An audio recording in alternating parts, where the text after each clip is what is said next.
If a lie is repeated long enough, or enough, it will be seen as the truth. This is kind of a paraphrase saying that some of us have maybe heard before. And while it's mostly about propaganda, and actually from propagandists, from what I understand, it also applies to rumors and suggestions. The reason I started off this way actually has to do with something from my childhood, which was a VeggieTales show about rumor read. And it basically has where the rumor read gains power from spreading rumors and eventually almost takes over the city. But it was just kind of interesting how it works and how often it really applies to how a thing gossip and rumors in real life. Because once something is said and repeated, it just spreads all over. Now, it may even be corrupted, like the game of telephone, but it's still spreading, even regardless of whether it's true or not. And then, especially with the game of telephone, it's like someone says something, and then someone else is saying it entirely different. And this is important because even if we're just repeating something over and over in mind, it can become something that we just accept. It becomes real to us, even if it isn't true or isn't our reality. It can become our reality in a sense in our mind because of how often we've repeated it. We've almost formed a new neural pathway in our mind that makes it easy to think in that direction. So that's why it's important to keep a check on our thoughts and where our mind is going all the time and what it's thinking about. Because we can either think good things and have our mind work for our benefit, or think bad things and have it work for our detriment. But this also brings up what I wanted to say about suggestions, as they can be really powerful in stories and, of course, real life. Because they often demonstrate a bit of subtle power in a sense, both for good or ill. And again, that's important later. Personally, I tend to always think about suggestions in the fact that I don't often feel told unless someone asks me if I am. And then it's like, well, I didn't until you asked. Now, make of that what you will, but it's just like a low thing for me to register in my mind, unless I actually expect it to be told for some reason. Like maybe I saw the temperature or I see the weather outside. So at that point, I might assume that it's told, even if it's potentially very warm, depending on the weather. But it's just kind of like something funny. Again, it's our presuppositions that happen. But then, once the suggestion is planted, something tends to sprout of it. And the key is that when it's a suggestion, people will often receive it better, rather than if it's like a command or a statement, especially if it kind of disagrees with their current paradigm. And again, that's one of the things that's key here is that most people won't accept things that disagree with their current paradigm. They'll actually fight actively against it to almost disprove it.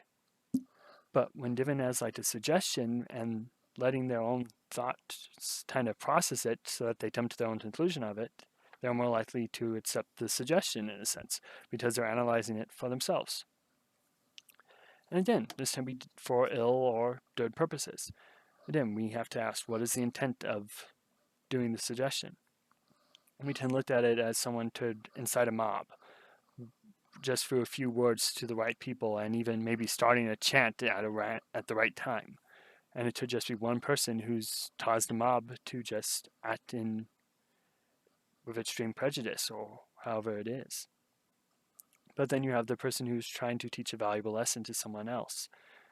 And they don't actually want to give like the easy answer in a sense or have the answer be what they want, but they also want the person to think through it for themselves because then having someone to go to advice is good, but always having to go to the person for advice may not always be to our benefit because what if they aren't there to give us advice? So it's just something to really think about. I also remember an episode from Leverage where it featured neurolinguistic programming. And it was interesting because they got the guy to basically craft a new password based on all the suggestions they were feeding him off the episode so that they would basically, they turned to trash his old password, but they gave him a new one and they made him pick the one they wanted. So it was just kind of interesting how it all came together. But in suggestions are just kind of things to make people that can kind of shift perspective on certain things. So how about these for examples? You know, Martian artists, I've been seeing them a lot together. Do you think something's up with them? Have you seen Declan lately? I think he's actually been kind of tired recently, and also I thought I saw him covering up a black eye. What do you think's going on with him? Have you ever noticed how people are always talking about protecting our democracy, even though Benjamin Franklin said we were in a republic? Now, those are all questions, some more to the point than others, to get someone to think about something. And then, rumors then spread something from that. It's like someone suggesting a whole relationship, in a sense, that could be going on. But also, then, it's a way to sort of shift where someone would usually go. And then we may not notice all the things that don't relate to our sphere or that don't affect us. So there are things that we just kind of miss, in a sense. And so a suggestion can point out something that someone might have missed without saying, hey, you missed this. Instead, it's like, hey, did you miss this? Or have you seen things from this perspective? So people are more likely to accept it. So again, that's something I wanted to share because they affect both our stories and real life. And this is my perspective on the matter, of course. So why not feel free to share yours in the comments below. Anyway, if you enjoyed this video, you can like and share it so others may enjoy it as well. And I'm Jonah, and you've been watching Lions Made Media, where we celebrate stories and the lessons of them. Thank you for listening to my musings. Talk to you later, and have a great rest of your day.